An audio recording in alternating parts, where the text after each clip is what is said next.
Over the past few years, a quiet revolution has been taking shape in mental health care, not in hospitals or clinics, but on our phones. Millions of people are now turning to chatbots and AI apps for comfort, guidance, and therapy. These tools promise instant support, no waiting lists, no judgment, just someone, or rather, something, that listens. For many, it's been life-changing. For others, it's deeply unsettling. So today, the question is, are we entering a new era of accessible care, or outsourcing human connection to code? Let's dive in.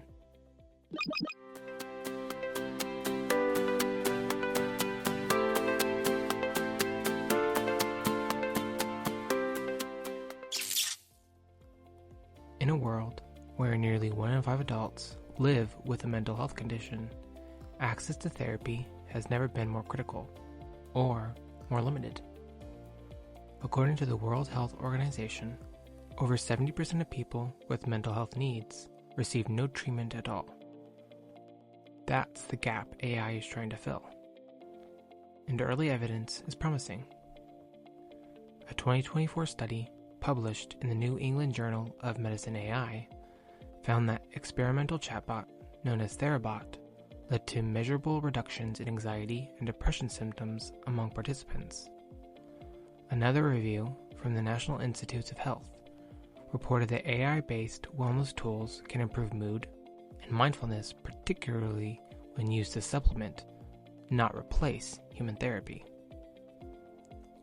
Even the American Psychiatric Association has acknowledged AI's potential to improve access, streamline clinical work, and support therapists in real time.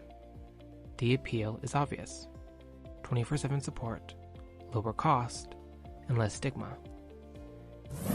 And, in moments of isolation, the ability to type, "I'm not okay," and hear something back. But even the experts pushing this technology admit something vital. AI doesn't understand. It simulates.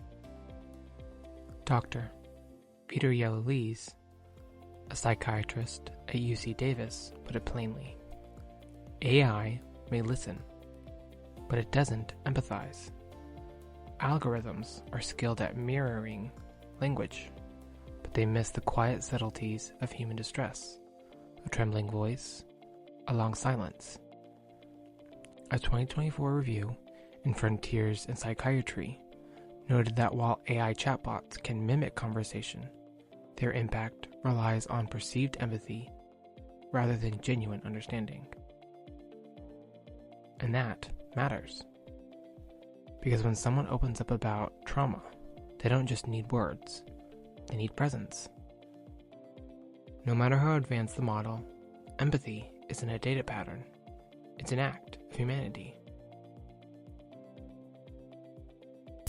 There's another emerging concern researchers call sycophancy.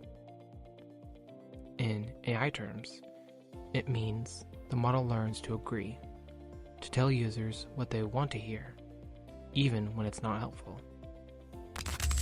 In 2025, Psychology Today warned that some chatbots risk becoming digital yes men, offering endless reassurance but no growth. Imagine someone struggling with low self-worth who types, "I ruin everything." An algorithm trained for comfort might respond, "You're doing your best. Don't be so hard on yourself." It sounds kind, but it avoids the harder, more healing question: why do you feel that way? Without the ability to challenge or reframe, the very foundation of therapy, AI may accidentally reinforce negative loops. And that's where dependency can begin. As one ethics researcher at the University of Rochester Medical Center put it, when users start turning to AI instead of people, healing becomes isolation in disguise. There's also the issue of privacy. A 2025 investigation in the Journal of Medical internet research found that several mental health apps shared user data with third-party analytics companies, sometimes without explicit consent, for users typing out their darkest thoughts. That's more than a breach of trust. It's a betrayal. Beyond privacy, there's the bigger ethical concern. Who's accountable when an AI gets it wrong? A human therapist can face oversight, retraining, or consequences. A chatbot cannot. Here's my perspective. I believe in AI as a tool, not as a replacement. Used responsibly, it can make care more accessible, break stigma, and fill urgent gaps in a struggling system. But empathy, the kind that heals, can't be automated. True therapy requires tension, challenge, and sometimes silence. It's a space where someone sits across from you and says, "I'm here." AI can listen to pain, but only humans can witness it. And when technology becomes too agreeable, when it only tells us what we want to hear, it risks turning self-reflection into self-confirmation. In other words, the comfort becomes the cage. As we move deeper into this digital age, maybe the real question isn't, can AI replace human therapy? It's, should it? For now, I think AI should be a bridge, not the destination. A helping hand in the dark, not the only one we reach for. Because connection isn't just about being heard, it's about being understood. And understanding, real human understanding, will always require another beating heart on the other side. Thank you for taking this moment with me. I hope you enjoyed this month's deep dive. And as always, like, comment, subscribe, all those YouTubey things. Remember, be kind and you matter. And I'll see you for next month's deep dive.